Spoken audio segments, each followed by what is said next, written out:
Bienvenue. Aujourd'hui, nous allons nous intéresser à la somme d'une infinité de nombres réels. Vous savez que c'est un des problèmes qui a intéressé les philosophes grecs dès le départ, avec les paradoxes de Zénon posés à Aristote. Est-ce que la flèche qui est lancée par Achille atteint ou n'atteint pas son but? Eh bien, nous allons voir comment nous allons pouvoir nous débrouiller avec ces sommes infinies de réels, soit positifs, soit de termes quelconques. Vous allez voir que les stratégies sont différentes. Nous allons avoir deux exercices, un concernant ces termes positifs, l'autre concernant des termes quelconques. Et ensuite, nous ferons une synthèse pour vous aider à avoir les bons outils par rapport aux exercices que vous serez amenés à traiter. Je vous rappelle que cette séquence est une séquence fondamentale, puisqu'elle est le cœur d'un certain nombre d'autres séquences que vous verrez par la suite.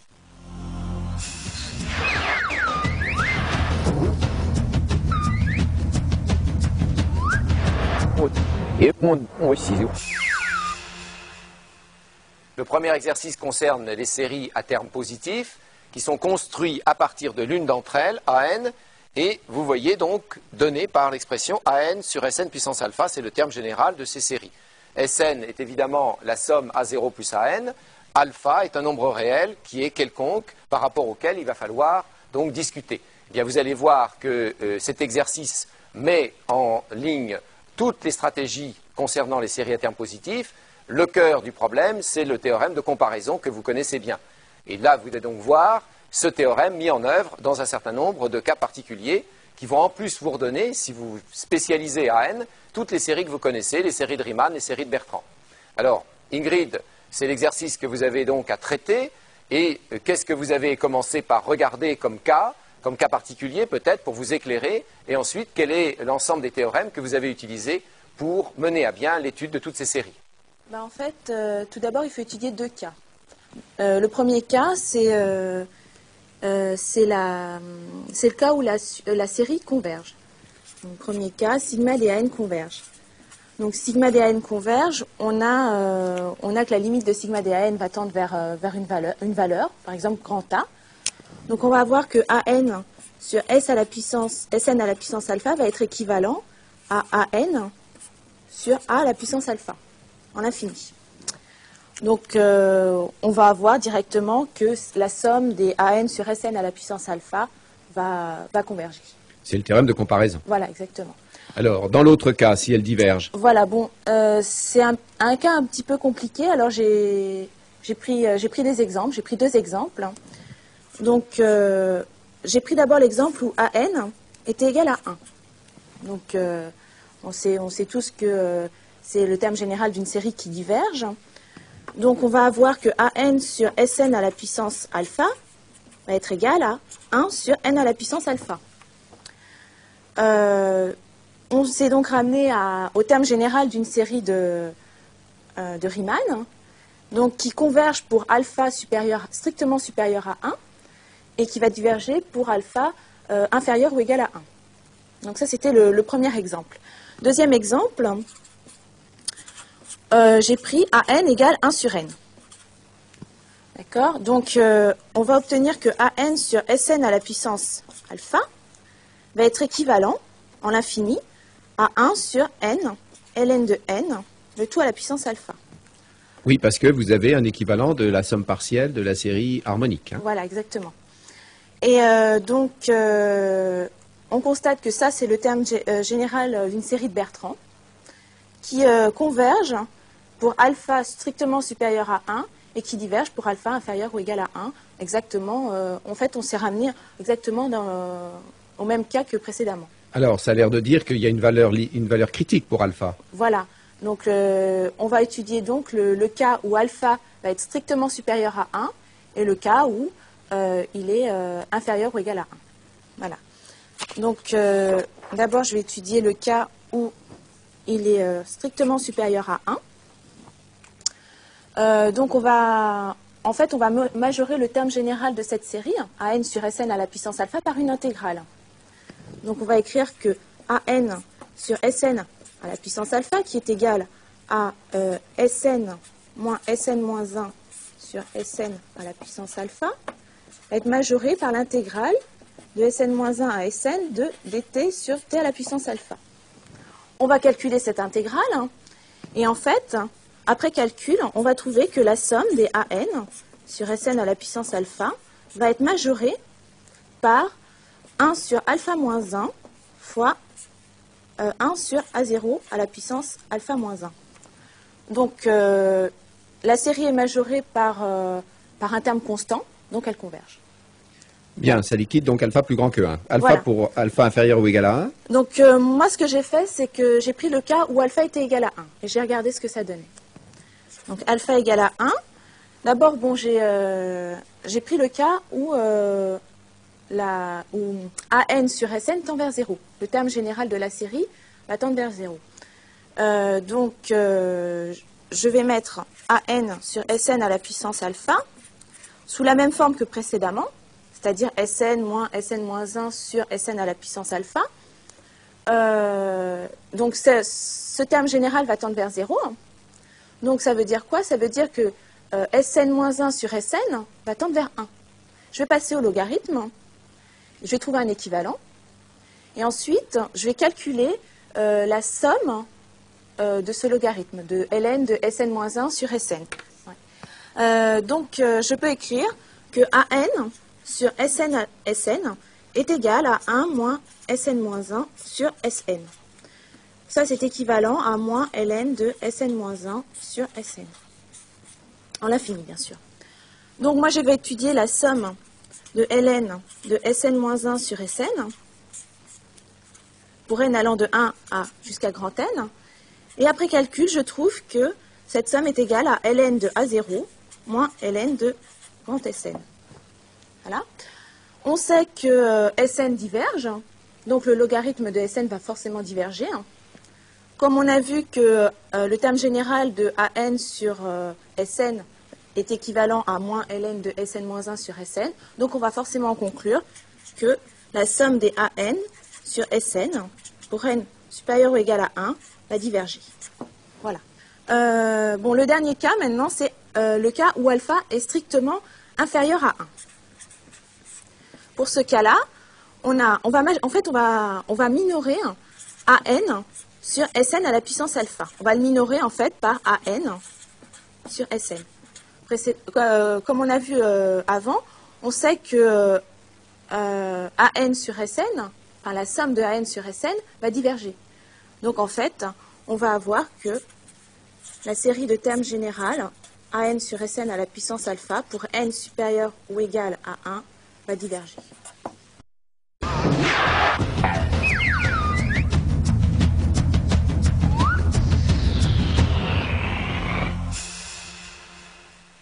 Le deuxième exercice concerne une série qui n'est pas à terme positif. Vous le voyez, je pense, assez facilement en observant le moins 1 puissance n qui est sous le radical et en regardant les termes pairs et les termes impairs. Le problème est donc de regarder si cette série est une série du type alterné et si les théorèmes qui concernent ces séries peuvent s'appliquer. Alors nous allons donc demander à Catherine donc, de nous dire si cette série est bien une série alternée. Si c'est une série alternée, est-ce que le grand théorème sur les séries alternées s'applique? Et éventuellement, sinon, qu'est-ce que vous avez fait? Oui, alors là, donc, je suis en présence d'une série qui effectivement n'a pas l'air d'avoir un signe constant. Donc on me demande de voir si c'est une série alternée. Alors effectivement, ce que j'ai regardé, c'est que j'ai regardé ce qui se passait quand n était pair et quand n était impair. Donc j'ai calculé u de n et u de n plus 1. Et j'ai vu directement, évidemment, que u de n était égal à 1 plus 1 sur racine de 2n moins 1. Et racine de 1 plus 1 sur racine de 2n étant supérieure à 1, on a une quantité qui est positive. J'ai fait la même étude pour u de n plus 1 et je me retrouve avec une quantité négative, puisque moins 1 puissance n est négatif lorsque n est impair. Alors voilà, donc maintenant vous avez bien une série alternée. Bon, dans le cours, il y a le théorème sur les séries alternées. Et quelle a été votre réaction par rapport à ce théorème? Alors, le théorème, je suis allée le regarder évidemment parce que c'est pas forcément évident de voir si on a une série convergente ou pas, malgré ce qu'on peut croire. Donc le théorème des séries alternées nous dit que dans le cas d'une série alternée, dont le terme général tend vers 0 lorsque n tend vers plus l'infini en décroissant, on a une série qui est convergente. Donc là, le cas de la limite de un lorsque n tend vers l'infini est évident. On a évidemment un qui tend vers 0 lorsque n tend vers plus l'infini. Mais la décroissance n'est pas évidente du tout. D'ailleurs, elle n'est pas vérifiée. Alors, qu'est-ce qu'on fait? Alors, ce qu'on fait, c'est qu'on trouve un autre moyen de montrer la convergence ou la divergence de la série. Donc, pour montrer ça, on se ramène à un développement asymptotique, puisque c'est une méthode qui marche pratiquement à tous les coups. Donc, comme on a 1 sur racine de n qui tend vers 0 lorsque n tend vers plus l'infini, on se retrouve avec un développement asymptotique de la forme 1 plus x puissance alpha avec alpha égale 1 demi. D'accord. Donc, je connais le développement limité de 1 plus x puissance alpha, qui en fait est égal à 1 plus alpha x plus alpha moins 1 sur 2 factoriel x puissance 2, plus des termes qui par récurrence sont identiques, et je finis avec un petit taux de xk qui tend vers 0 lorsque x tend vers 0 aussi. Donc en fait, je vais poser x égale moins 1 puissance n sur racine de n, et je vais effectuer le même développement afin de retrouver le terme de ma série. Alors, qu'est-ce que ça donne? Alors, ça donne 1 plus moins 1 puissance n sur racine de n puissance 1 demi, qui est égal à 1, plus 1 demi de moins 1 puissance n sur racine de n, ça c'est dans le cas de notre premier terme, plus alpha fois alpha moins 1 avec alpha égale 1 demi, ça nous fera moins 1 quart, donc moins 1 quart fois 2 factoriel, sur 2 factoriels, x au carré qui nous fera moins 1 puissance 2n sur racine de n au carré, donc ça nous fera 1 sur n. Oui. Et puis je continue évidemment puisque je vois que 1 sur n est le terme général d'une série de Riemann qui diverge puisque alpha égale 1 pour 1 sur n puissance alpha. Donc il faut que je continue à un ordre supérieur pour avoir une série convergente pour terminer. Donc je continue à l'ordre supérieur. Je me retrouve avec 1 demi fois moins 1 demi toujours en remplaçant fois moins 3 quarts, alpha moins 2. Donc ça me fait 1 demi fois moins 1 demi fois moins 3 quarts. Puis 1 sur 3 factoriel, et ensuite moins 1 puissance 3 puissance n sur n puissance 3 demi. Et je conclus avec un petit taux de 1 sur n puissance 3 demi. Voilà, donc là j'ai mon développement asymptotique du terme général de ma série. Alors, qu'est-ce que vous constatez? Donc, vous avez à voir, donc, en fait, un terme général qui va se décomposer en une somme de termes généraux de certaines séries. Voilà, en fait c'est ça. Donc je vois que ici j'ai directement 3 termes généraux de série. Alors, j'ai le 1 sur, moins 1, enfin une constante fois 1 sur n. Ça on sait que c'est le terme général d'une série divergente d'après Riemann. oui. Ensuite le dernier terme qui est du moins 1 puissance 3n sur n puissance 3 demi. Là d'après Riemann on sait que ça converge aussi puisque n 3 demi est plus grand que 1. Oui. Et puis, mon terme moins 1 puissance n sur racine de n vérifie là le théorème des séries alternées. C'est-à-dire que moins 1 puissance n change de signe une fois sur 2, 1 sur racine de n tend vers 0 lorsque n tend vers plus l'infini, et c'est une suite décroissante. D'accord. Alors, il ne reste plus que le terme. Donc, le terme 1 sur n. Alors, le terme 1 sur n diverge, évidemment. Diverge. Et le petit taux? Alors, le petit taux.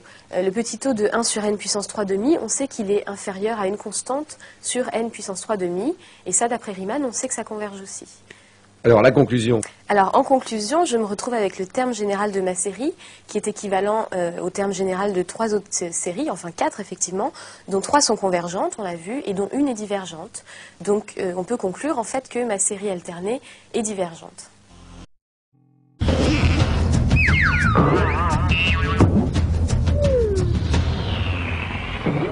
Myriam, pour étudier les séries, il semble qu'il y ait 2 contextes et donc 2 types de stratégies pour les étudier. Oui, effectivement, il y a 2 visions des séries. Il y a une première vision, c'est les séries à terme positif, et une deuxième vision, c'est les séries à terme quelconque. Alors, nous regardons le premier cas, les séries à terme positif. Pour étudier une série à terme positif, nous sommes amenés à comparer les termes avec une autre série de référence, en particulier les séries de Riemann, ou sinon regarder notre série et la comparer avec une intégrale. Bon, voilà pour le premier cas. Maintenant, on va regarder le deuxième cas, c'est-à-dire les séries à terme quelconque. On peut essayer de les écrire sous la forme somme des AN, BN, où là aussi, on va encore diviser ceci en 2 cas. C'est-à-dire, on va regarder si AN peut s'écrire sous la forme moins 1 puissance n. Et nous sommes dans le cas des séries à terme alternées.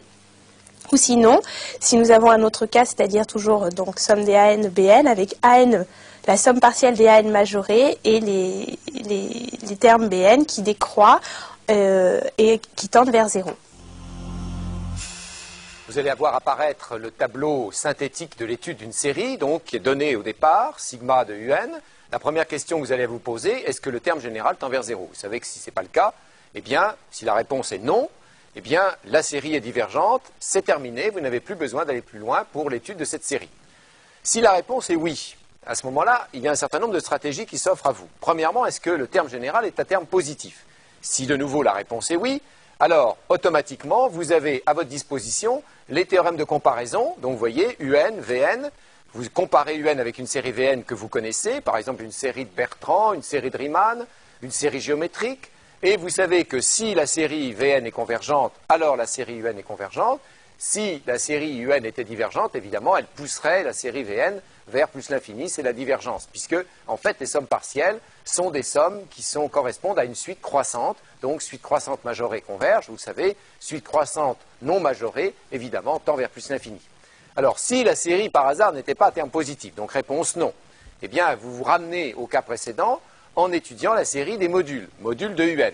Est-ce que cette série, de nouveau, est-ce que cette série est convergente? Si cette série est convergente, à ce moment-là, vous avez comme résultat que, si la réponse est oui, que la série de départ est elle-même convergente, puisque ça veut dire que la série est non seulement convergente, mais qu'elle est absolument convergente, et vous avez terminé votre étude, c'est la fin de votre étude. Si la série de terme général module UN n'est pas convergente, alors là, vous êtes dans les situations où vous commencez à avoir un petit peu moins d'outils à votre disposition. La question qui peut se poser, c'est est-ce que UN s'écrit sous la forme ANBN? Si ça s'écrit sous la forme ANBN, alors là, vous avez une petite possibilité. Vous avez le lemme d'Abel qui vous donne un renseignement. Ce lemme d'Abel vous dit que si la suite AN est positive, décroissante, tendant vers 0, et si les sommes des BN sont uniformément majorées, alors la série converge. C'est ça que j'appelle utiliser le lemme d'Abel, et c'est la fin de votre méthode. Si par hasard, ANBN ne répond pas au lemme d'Abel, eh bien, il faut se débrouiller. Il faut se débrouiller, il faut être un peu astucieux, il faut essayer de faire éventuellement des paquets de termes, essayer de voir si on peut avoir des renseignements sur ces paquets de termes, et puis avec un peu de chance, eh bien, vous terminez votre exercice. Donc, vous voyez, l'ensemble de ce tableau vous donne toute la stratégie que vous avez à mettre en œuvre quand on vous donne une série de termes générales UN. Vous avez donc un certain nombre de questions à vous poser, et par cet organigramme, théoriquement, eh bien, vous devez être capable d'étudier à peu près toutes les séries simples que l'on pose au niveau du DUG et, je l'espère, aussi au-delà.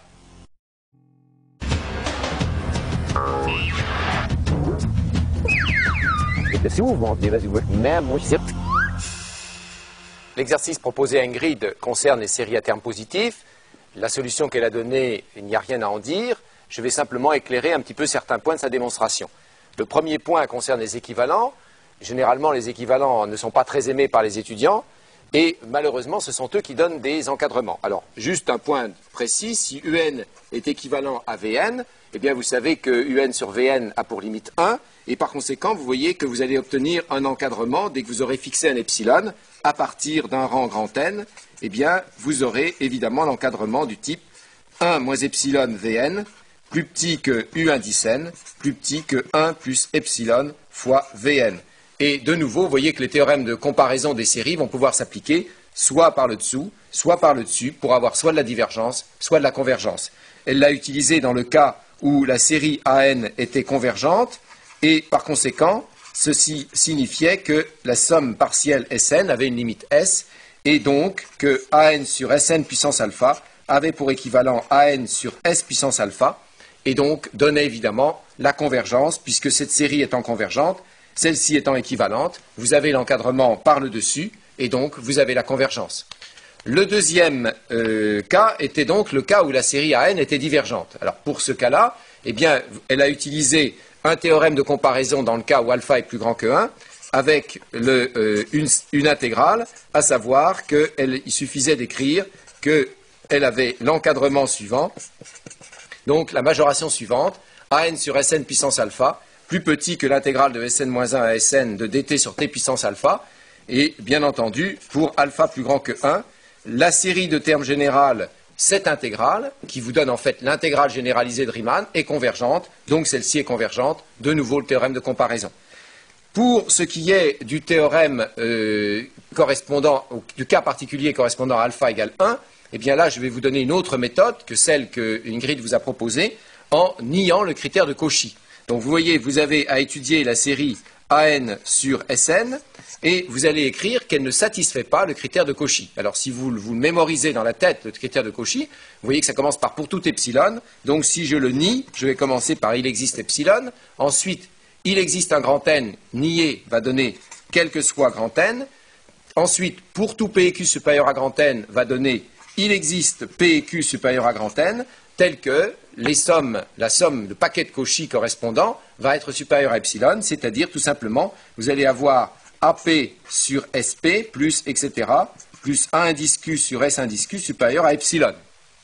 Donc, c'est cette expression-ci que vous devez estimer. Si vous arrivez à trouver cet epsilon, c'est ça votre question, eh bien, vous aurez évidemment le résultat en nous montrant que donc, la somme ne vérifie pas le critère de Cauchy. Alors, quel est le plus grand dans cela? On peut toujours supposer que P est supérieur à Q, donc c'est celui-ci qui est le plus grand, et vous pouvez minorer donc l'ensemble de ces sommes par AP sur SP, plus etc., plus AQ sur SQ, supérieur donc à AP, plus etc., plus A indice Q sur S indice P. Et ceci, vous voyez que ça va vous donner tout simplement SP moins SQ moins 1, donc ça vous donne 1 moins SQ moins 1 sur SP, et ceci, vous pouvez le rendre plus petit que 1,5 puisque SP tend vers l'infini. Et vous avez donc quelque chose qui sera supérieur à 1,5 dès que Q est égal à grand N, et pour P assez grand. Et vous avez donc démontré que ça ne vérifie pas le critère de Cauchy, et donc que la série est divergente.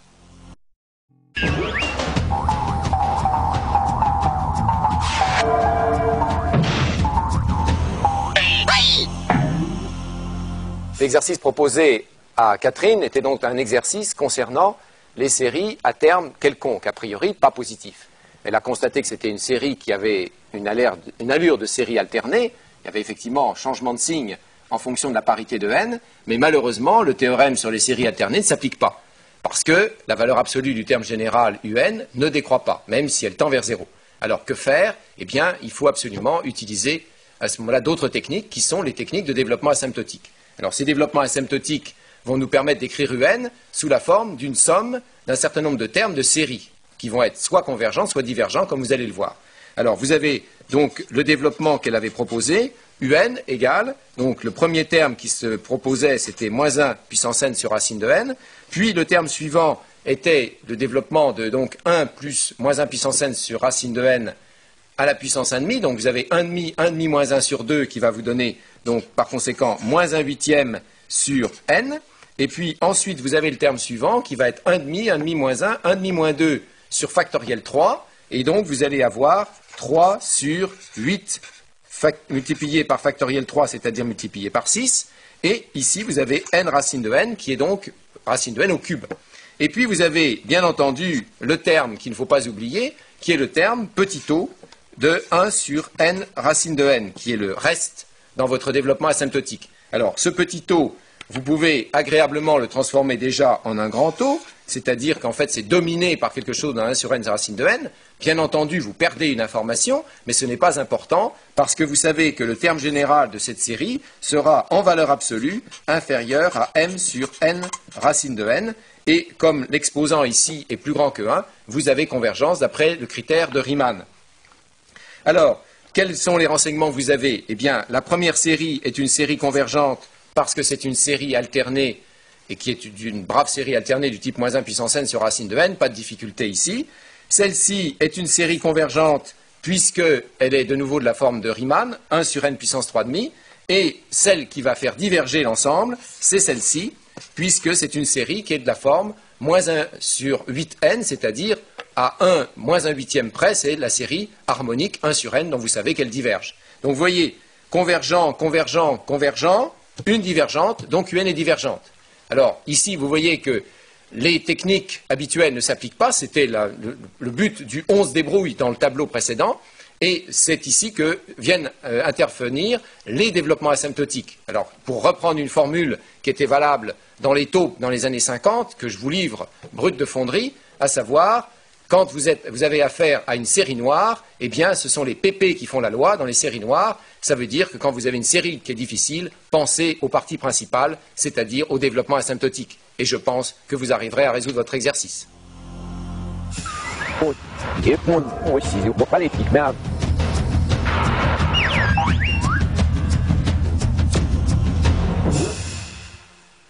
Nous étions partis au début de cette séquence avec la question de savoir comment additionner une infinité de nombres réels.